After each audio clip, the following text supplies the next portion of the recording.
अस्सलाम वालेकुम। मोहतरमा सादिया कुरैशी साहिबा ने लिखा है कि पाकिस्तान में अमूर ममलकत की अबतर सूरत हाल देख कर क्रिस्टीना लैम्ब की किताब वेटिंग फॉर अल्लाह की याद आ जाती है। बरतानवी सहाफ़ी क्रिस्टीना लैम्ब उस वक्त 21 बरस की थी जब पाकिस्तान आई और 1 साल यहाँ क़याम किया। मोहतरमा बेनज़ीर भुट्टो साहिबा पाकिस्तान में मार्शल्लाह के तवील दौर के बाद इस्लामी दुनिया की पहली खातून वज़ीर आज़म का हलफ उठा चुकी थीं। ये 1999 का साल था जब फाइनेंशियल टाइम्स से वाबस्ता क्रिस्टीना पाकिस्तान आई।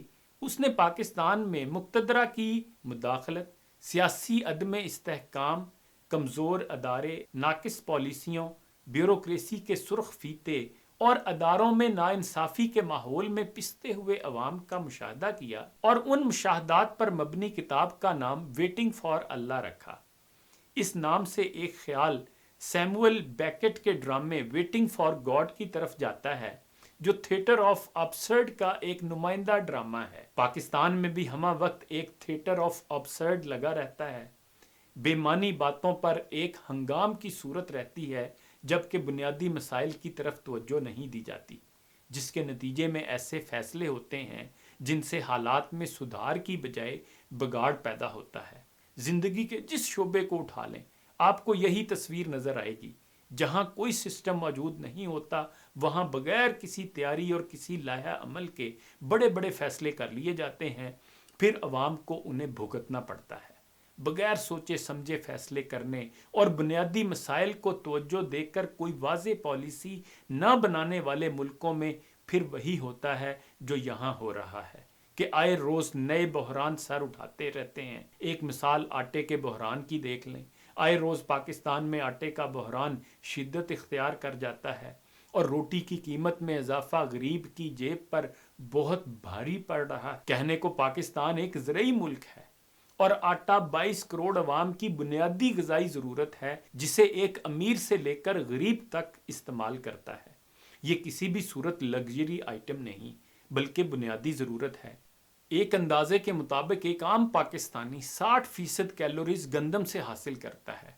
अमीर लोगों को तो रोटी के साथ फल और दीगर चीज़ें भी मैसर होती हैं, लेकिन गरीब आदमी ने सिर्फ रोटी से पेट भरना होता है और रोटी ही उसकी पहुंच से दूर कर दी गई है। एक आम रोटी की कीमत 20 रुपये हो गई है। पाकिस्तान को बने हुए 75 बरस हो गए हैं। अगर इन बरसों में सिर्फ इस मसले की तरफ तवज्जो दे ली जाती कि गंदम में पाकिस्तान खुद कफील हो जाता।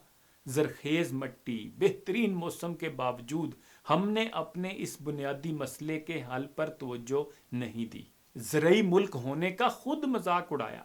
इसका नतीजा यही निकलना था कि यहाँ वक्तन फवक्तन आटे जैसी बुनियादी ज़रूरत का बहरान पैदा होता रहता है। मुशर्रफ के दौर में भी आटे का शदीद बहरान पैदा हुआ था। एतवार बाज़ारों में लोग लंबी कतारों में लग के आटा खरीदते। 2020 में भी आटे का शदीद बहरान पैदा हुआ था, जब खैबर पख्तूनख्वा में रोटी मिलना बंद हो गई थी। अंदाज़ा करें दुनिया कहाँ से कहाँ पहुँच गई और पाकिस्तानी अवाम आज भी आटे और रोटी जैसी बुनियादी ज़रूरत के पीछे खार हो रही है।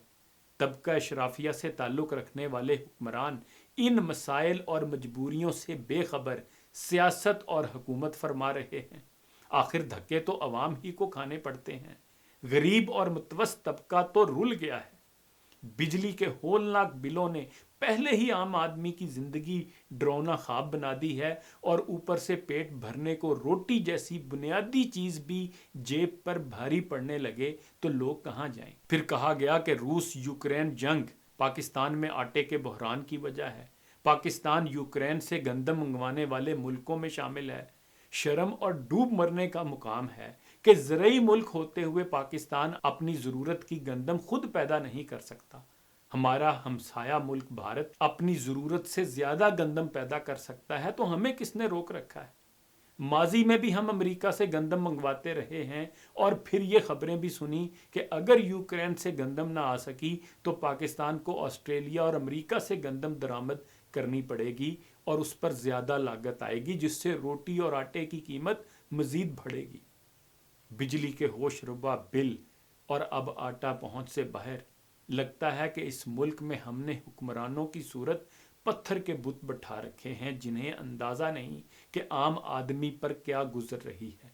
آج 2 دہائیوں سے زیادہ ہو چکا 21 سالہ کرسٹینا بھی جوانی سے ادھیڑ عمری کی دہلیز پر کھڑی ہے، مگر افسوس کہ پاکستان میں حالات کا قبلہ درست نہ ہو سکا، اور ہم عوام بھی ویٹنگ فار اللہ یعنی اللہ کا انتظار کر رہے ہیں کہ جیسے نعوذ باللہ اس نے خود آ کر یا زور زبردستی ہمارے کاموں کو سیدھا کرنا ہے، حالانکہ اس کی سنت تو یہ ہے کہ نہ تھا اگر تو شریک محفل، قصور میرا ہے یا کہ تیرا، میرا طریقہ نہیں کہ رکھ لوں کسی کی خاطر میں شبانہ، اور شاد عظیم آبادی کے بقول اس دنیا کا دستور اور قانون یہ ہے کہ جو بڑھ کر کوشش کرتا ہے وہ پا لیتا ہے، یہ بزم میں ہے یا کوتاہ دستی میں ہے محرومی، جو بڑھ کر خود اٹھا لے ہاتھ میں مینا اسی کا ہے۔ انہی گزارشات کے ساتھ اجازت چاہوں گا، اپنا خیال رکھیے گا، اللہ حافظ۔